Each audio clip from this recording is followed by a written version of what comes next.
Assalamualaikum warahmatullahi wabarakatuh. Oke, kali ini kita akan membahas mengenai alat-alat optik. Nah, alat-alat optik ini sebenarnya kita sudah menjumpai dalam kehidupan sehari-hari kita ya. Jadi misalnya contohnya adalah seperti gambar di samping, loop atau kaca pembesar. Dan masih banyak lagi alat-alat optik yang lain. Nah, sebenarnya alat optik itu apa? Alat optik adalah suatu alat yang memanfaatkan dari sifat cahaya seperti pembiasan, pemantulan, penguraian, dan perambatan cahaya. Nah, sekarang apa aja contoh-contohnya alat-alat optik? Nah, berikut adalah gambar atau contoh-contoh dari alat-alat optik.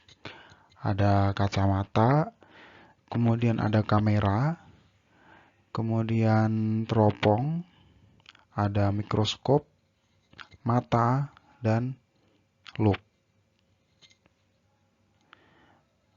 Nah, sekarang kita bahas mengenai mata.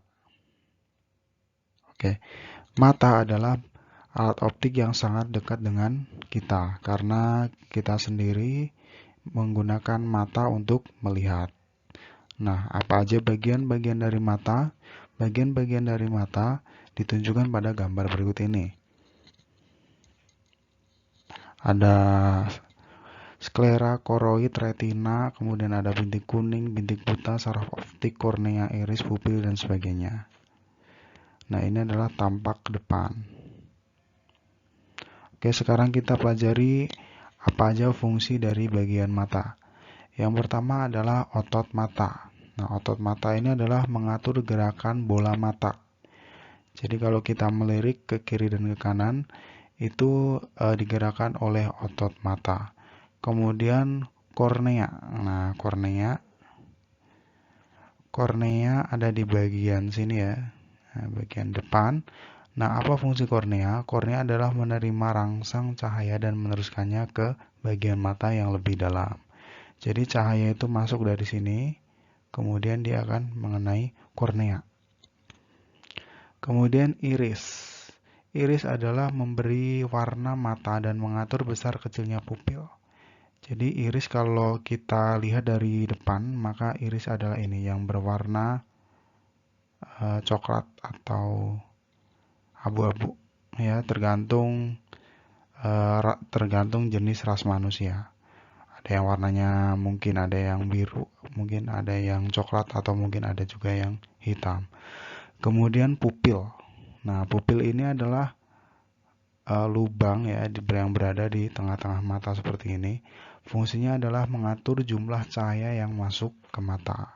Jadi pupil ini bisa membesar dan bisa mengecil ukurannya tergantung pada intensitas cahaya yang masuk ke mata. Misalnya kalau cahaya terang, maka pupil ini akan mengecil, dan kalau cahayanya gelap, maka pupil ini akan membesar. Karena fungsinya untuk mengatur jumlah cahaya yang masuk ke mata. Kemudian ada cairan aqueous humor. Fungsinya yaitu membiaskan cahaya dan menjaga bentuk bola mata. Jadi cairan aqueous humor itu adalah cairan yang berada di sini. Di sini adalah ada cairan aqueous humor. Kemudian di sini ini adalah cairan vitreous humor. Kemudian ada lensa mata. Nah, lensa mata adalah ini. Nah, lensa mata ini adalah jenisnya berupa lensa cembung. Karena nanti lensa cembung ini bisa membentuk bayangan nyata yang bisa ditangkap di retina. Jadi fungsinya lensa mata adalah memfokuskan cahaya agar bayangan jatuh pada bintik kuning atau retina. Kemudian ada juga bintik buta. Ya, ini bintik buta, kemudian ada juga bintik kuning. Ya, bintik kuning ini adalah bagian mata yang sangat sensitif terhadap cahaya. Jadi di situ banyak sekali saraf-saraf penglihatan. Kemudian ada retina. Nah, retina itu ada di sini. Jadi fungsi dari retina ini adalah membentuk bayangan benda yang kemudian dikirim oleh saraf mata ke otak. atau bisa dikatakan retina ini adalah sebagai penangkap bayangan yang dihasilkan oleh lensa mata, yang dimana nanti bayangan itu akan diubah berupa sinyal-sinyal saraf itu dan diolah di otak. Kemudian ada koroid, ya, menghasilkan oksigen dan nutrisi ke retina. Kemudian ada sklera, melindungi dan mempertahankan bentuk bola mata. Jadi sklera ini adalah bagian mata yang warnanya putih ini ya. Ini adalah sklera. Oke, lanjut. Nah, kemudian cara kerja mata. Nah, bagaimana mata kita bisa menjadi alat indera atau kita bisa melihat. Jadi cahaya mata ini dia adalah alat indera yang sensitif terhadap cahaya. Jadi cahaya yang dari luar, ini misalnya ini ada benda, misalnya rumah, ini dia akan memantulkan cahaya, misalnya cahaya matahari, kemudian cahayanya ini akan masuk ke bola mata, ya, melewati kornea dulu, kemudian melewati lensa mata. Jadi ada lensa mata, kemudian lensa mata ini akan membentuk bayangan yang nantinya ditangkap di retina ini. Nah, ada yang istimewa dari lensa mata, ya, ada yang unik. Jadi lensa mata ini bisa berubah ukurannya sesuai dengan jarak benda yang akan dilihat. Misalnya kalau benda yang dilihat itu jauh, maka lensa mata ini akan menipis seperti ini. Kemudian kalau benda yang dilihat itu dekat, misalnya seperti ini, lensa mata ini akan menebal. Kenapa bisa menipis dan menebal? Karena tujuannya adalah untuk mengkondisikan agar bayangannya itu pas di retina ini. Jadi kalau matanya normal, bayangannya harusnya tepat pada retina. Ya. Kemudian mata kita mempunyai batas penglihatan. Ya. Oh ya, kemampuan mata untuk menyesuaikan letak bayangan benda pada jarak yang berbeda tepat pada retina disebut daya akomodasi mata. Jadi tadi lensa mata, kemampuan lensa mata untuk menebal dan menipis agar bayangannya tepat di retina itu disebut daya akomodasi mata. Ya, apabila daya akomodasi mata ini normal, maka mata kita akan bekerja dengan normal. Nah, mata kita mempunyai batas penglihatan ya, ada punctum remotum, ada juga punctum proximum. Punctum remotum adalah jarak terjauh yang masih dilihat dengan jelas. Nah, kalau matanya normal, maka punctum remotum ini mempunyai jarak yang tidak terbatas. Artinya mata normal mempunyai penglihatan yang tidak terbatas. Artinya bisa melihat benda yang jauh itu bisa terlihat dengan jelas, tidak buram. Kemudian ada juga titik dekat mata atau punctum proximum, adalah jarak terdekat yang masih dapat dilihat dengan jelas.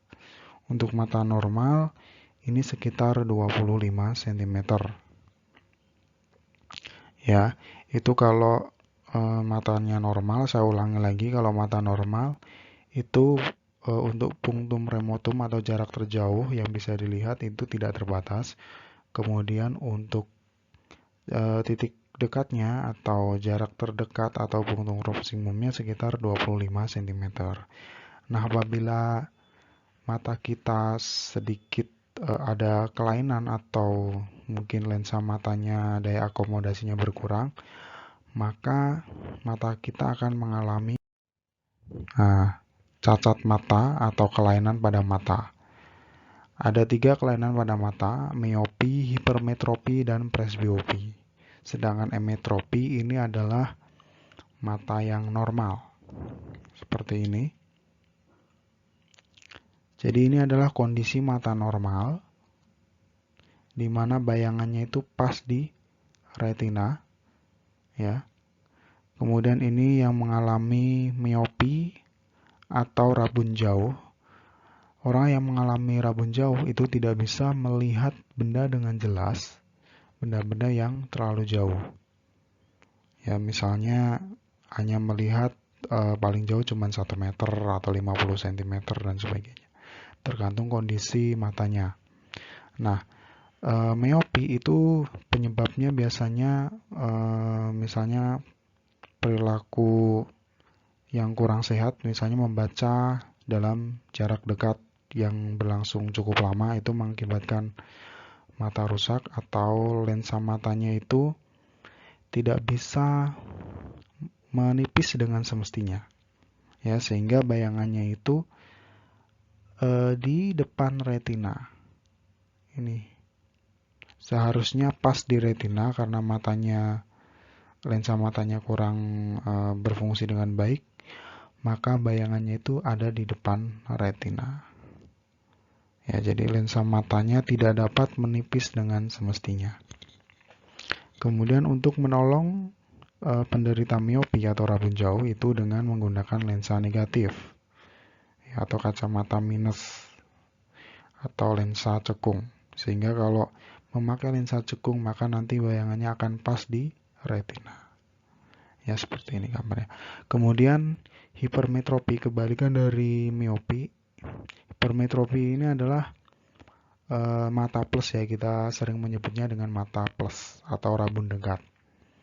Nah, penderita hipermetropi itu tidak bisa melihat benda dengan jelas yang terlalu dekat. Jadi biasanya penderita hipermetropi itu harus dijauhkan dulu.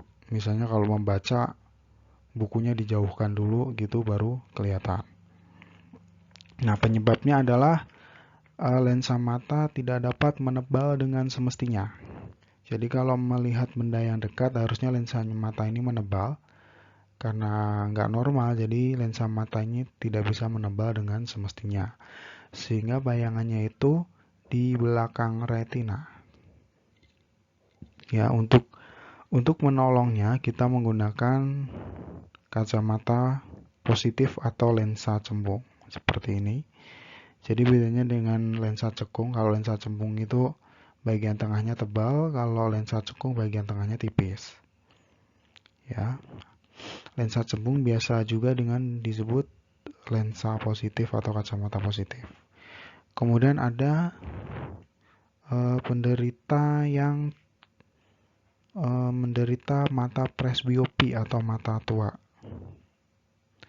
Nah, presbiopi ini sebenarnya adalah gabungan dari miopi dan hipermetropi.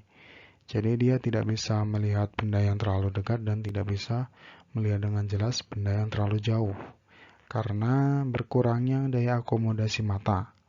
Ya, jadi otot siliarnya itu tidak berfungsi dengan baik. Ya, biasanya penderitanya adalah orang-orang yang sudah lanjut usia. Nah, ini ditolong dengan kacamata berlensa rangkap seperti ini. Jadi lensa rangkap itu adalah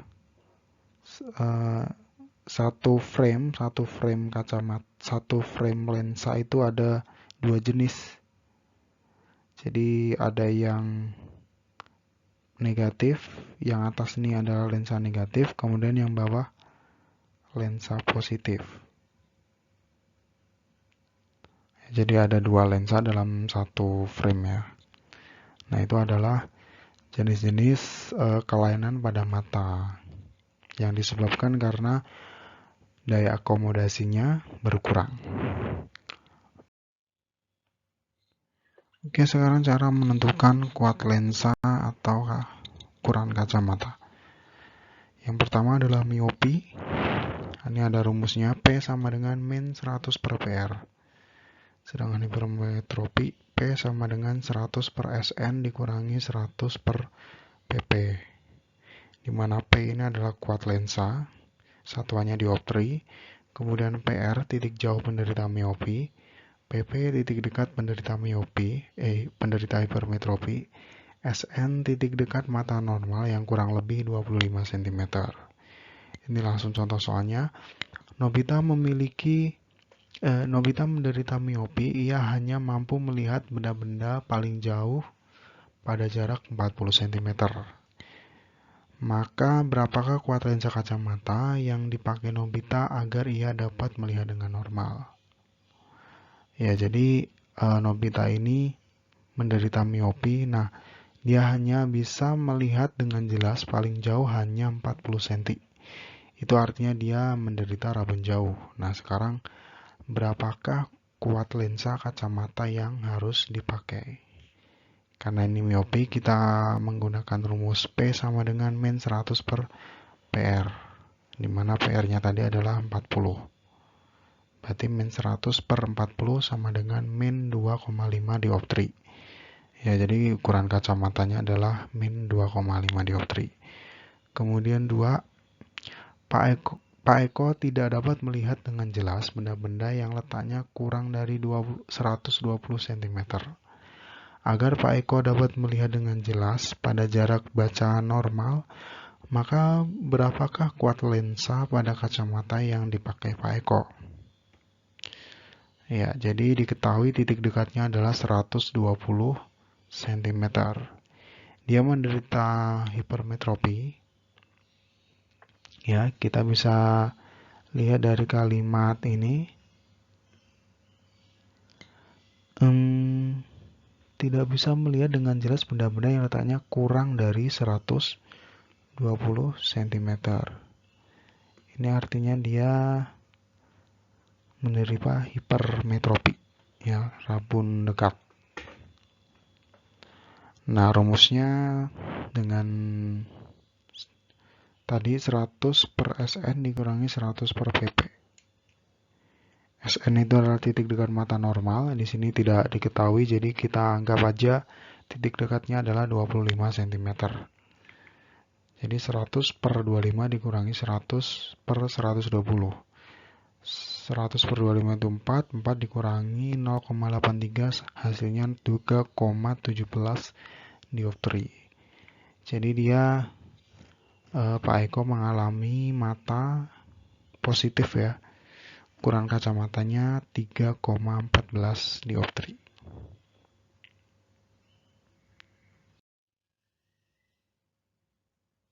Nah, sekarang kita pelajari alat optik yang lain, yaitu kamera. Nah, seperti ini mungkin kita udah sering lihat, ya, kamera. Nah, sebenarnya kamera ini adalah cara kerjanya hampir sama dengan mata kita. Jadi bagiannya adalah ada lensa kamera ini, kemudian ada diafragma, kemudian shutter, ada juga film, ya, seperti ini. Nah, apa fungsi lensa kamera? Nah, lensa kamera ini adalah fungsinya ya untuk membentuk bayangan. Nah, bayangannya ini nanti ditangkap oleh film. Nah, kalau sekarang mungkin film itu tidak dipakai lagi. Jadi banyak memakai sensor cahaya, ya. Misalnya dalam kamera digital itu tidak memakai film tapi memakai sensor cahaya yang diubah menjadi sinyal digital. Fungsinya sama dengan retina manusia, yaitu untuk menangkap bayangan. Kemudian diafragma. Jadi diafragma ini adalah mengatur intensitas cahaya yang masuk ke kamera. Nah, fungsinya ini adalah hampir sama dengan pupil mata pada manusia. Jadi sifat bayangan pada kamera ini nyata terbalik diperkecil. Ya, sifat bayangan pada kamera ini sama dengan sifat bayangan pada mata manusia, yaitu nyata terbalik diperkecil. Kemudian ada teropong bintang. Jadi teropong bintang ini menggunakan dua jenis lensa. Ini ada lensa okuler. Ya, yang lensa okuler itu adalah lensa yang dekat dengan mata. Jadi kalau kita mau melihat bintang kan mata kita diarahkan ke sini. Ini adalah lensa okuler. Kemudian ada juga lensa objektif di sini. Ya, kemudian ada kaki 3, kemudian ada juga lensa pembidik. Nah, bayangan yang dihasilkan oleh teropong bintang adalah maya terbalik dan lebih besar. Kenapa lebih besar? Karena kan fungsinya untuk memperjelas benda-benda yang jauh seperti bintang. Jadi bayangannya harus lebih besar dan terbalik. Kemudian ada teropong bumi atau teropong seperti ini. Jadi dia punya selain punya lensa objektif dan okuler, teropong bumi ini juga mempunyai prisma. Nah, ini ada dua prisma, di mana prisma ini adalah fungsinya untuk membalik bayangan agar tidak terbalik. Karena kalau tidak memakai prisma, nanti bayangannya akan terbalik, ya. Jadi kita nggak mungkin memakai teropong tapi bayangan terbalik. Nanti salah kita melihatnya. Nah, hasilnya bayangan yang dihasilkan itu maya tegak dan lebih besar. Jadi tidak terbalik. Kemudian mikroskop. Nah, mikroskop ini adalah fungsinya untuk melihat benda-benda yang sangat kecil, misalnya bakteri atau sel dan sebagainya. Ya, ada dua jenis lensa juga. Ada jenis lensa okuler, kemudian ada juga lensa objektif. Nah, lensa objektif ini ada beberapa pilihan ya yang bisa diputar-putar menyesuaikan kebutuhan kita. Misalnya untuk melihat benda yang terlalu kecil, berarti memakai lensa objektif yang mungkin kekuatan lensanya lebih besar dan sebagainya. Ya, kemudian ada revolver. Revolver ini adalah untuk memutar-mutar lensa objektif ya. Kemudian meja benda untuk meletakkan benda yang mau dilihat. Kemudian ada kondensor, ada diafragma untuk mengatur intensitas cahaya. Kemudian di sini ada sumber cahaya atau lampu. Kemudian ada penjepit, makrometer untuk mengatur fokus bayangan ya agar bendanya terlihat jelas. Kemudian ada juga mikrometer atau pemutar halus. Jadi untuk mengatur bayangan mikroskop ini agar terlihat oleh mata itu bisa diatur dengan dua alat ini, makrometer dan mikrometer. Kemudian ada juga kaki mikroskop. Sifat bayangan yang dihasilkan adalah maya terbalik dan diperbesar.